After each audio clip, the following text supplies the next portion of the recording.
Hey, so wanted to just talk about quick basic tips on training an overweight client, training for fat loss, training for a deconditioned client. It doesn't really matter. I think what you call it, I think they're all kind of intertwined. They're in the same. Just be respectful how you say it. Don't be aggressive with it. Treat it as if you're coddling a $1 million athlete, same way you would treat an overweight client. So my tips, and they're not my tips, they're just logical tips that I've learned through the experience that I have. Basically, follow this rule and this rule only when it comes to training, and I'll use right now an overweight deconditioned client.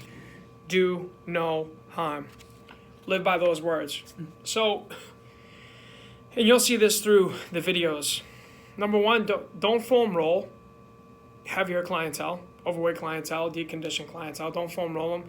It will actually hurt them. It will actually make them feel very uncomfortable. Unilateral stability or one leg stability and kind of makeshift exercises where they're going to be standing on one leg.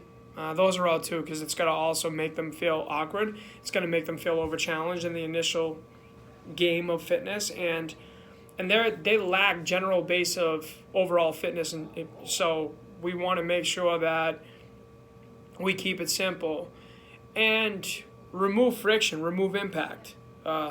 They're overweight, they're deconditioned, so impact and friction into the ground isn't necessarily going to feel great for their bodies. So you eliminate those three for starters. Eliminate foam rolling, eliminate unilateral exercises in the forefront, eliminate dynamic impact.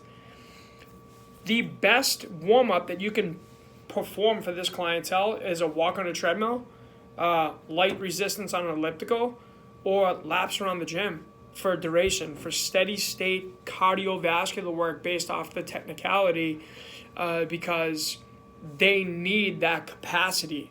They need that work capacity, that aerobic capacity to build. And their heart rate doesn't get super elevated, right? They're not working at a hit high threshold yet. Therefore, they're not uncomfortable. And the goal is to increase their core temperature to break a sweat.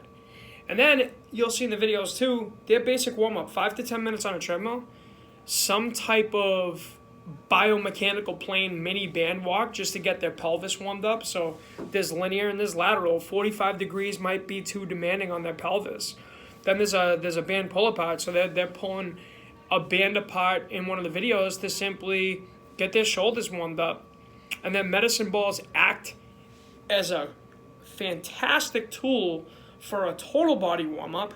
And the medicine balls that we would use with an overweight deconditioned adult would be medicine balls that react off of the ground so they can catch, intercept, and then create the reciprocity on and off of a wall to, again, just warm up their entire body. And medicine ball training it's very safe, it's very effective, and not only is their entire body getting warmed up, but they're also participating inside of a cardiovascular realm as well.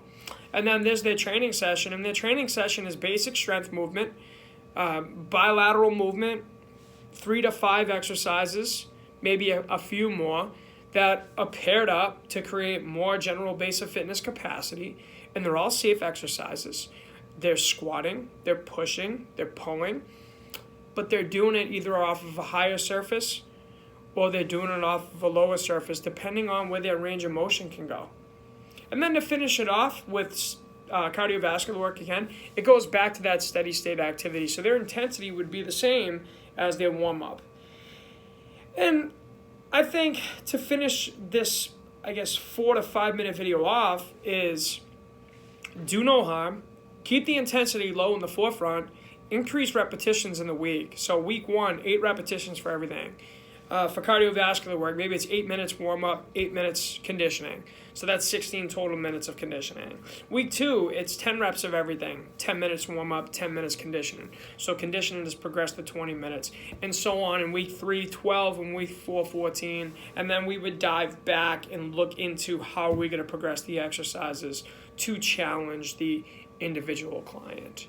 Thank you. Hope this is helpful. Tune into this video because I feel like it's extremely informative.